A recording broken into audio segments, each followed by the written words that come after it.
Hi, it's Steve. Today we'd like to show you how to change the shock absorber on your front load washer, and it's a really easy job. All we're going to need is a number 20 torque screwdriver or a number 2 Phillips screwdriver and an adjustable wrench. Let me show you how we do it. Now before we begin this repair, the first thing we'll need to do is to disconnect the power, so pull the plug on the washer. Now if you're replacing one of the rear shocks, you will want to push the washer far enough forward that we can access the back panel. And that will probably mean disconnecting the inlet fill hoses and the drain hose. If we're replacing one of the front shocks, typically all we'll need to do is to pull the washer far enough forward that we can tilt it back and we can remove the lower access panel and get at the shocks from there. So we've leaned the machine up against the wall and we have it so that there's some weight against the wall. We're next going to remove these 3 screws across the bottom. On this model it is a number 20 torque screw.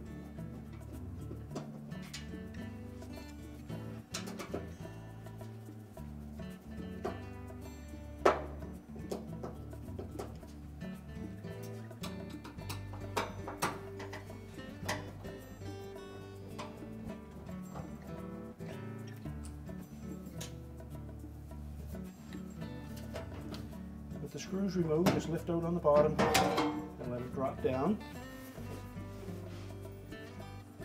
Now the procedure for replacing the shocks is the same on either the front or the rear, left or right. And we've chosen to replace this one on the left front.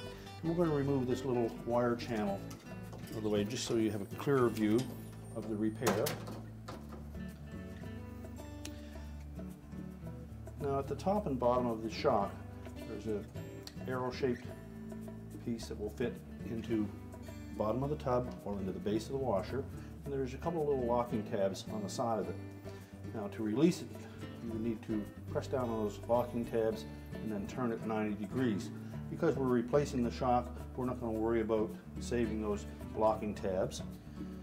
Now that we've got clear access to the shock, we're going to take our adjustable wrench and we'll set that to just about 1 inch, which will be the width of that top bracket. We'll slide the adjustable wrench over the top of the shock and we're just going to give it a turn.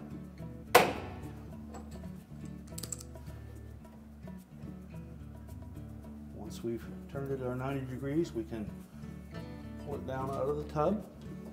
And then we need to access the bottom of the shock. So to remove the bottom mount, we'll slide our wrench again over that bracket and we'll give it a 90-degree turn. Now once we've turned the bottom bracket 90 degrees, we can lift that out of the base frame and we can discard our old shock.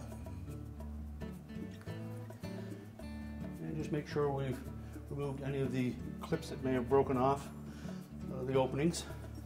And we're going to set the bottom of that shock into the base, and you'll note on that little arrowhead fastener that there's a chamfered edge on it, and that will be the direction that we want to turn the shock in once we've got it pushed into the frame.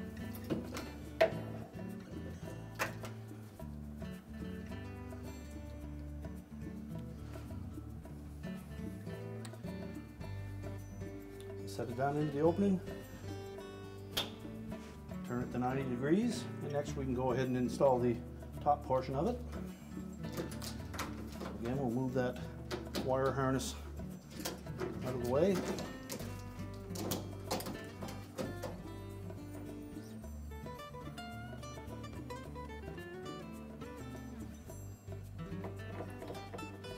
So line up that top bracket with the opening in the bottom of the outer tub.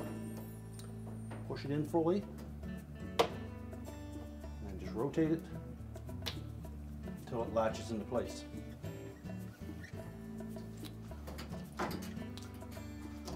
We'll then reassemble this harness.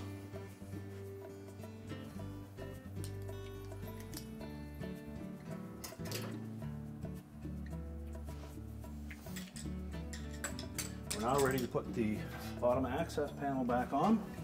So we'll start by positioning it with the lip under the bottom of the front panel, push it up into place, and then we can install the 3 retaining screws.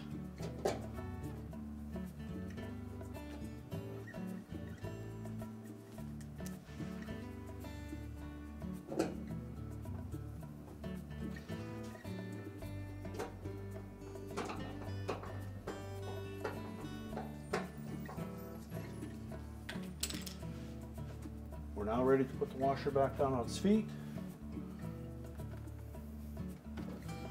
And then we can go ahead and reconnect the inlet fill hoses if we've removed them, and the drain hose as well.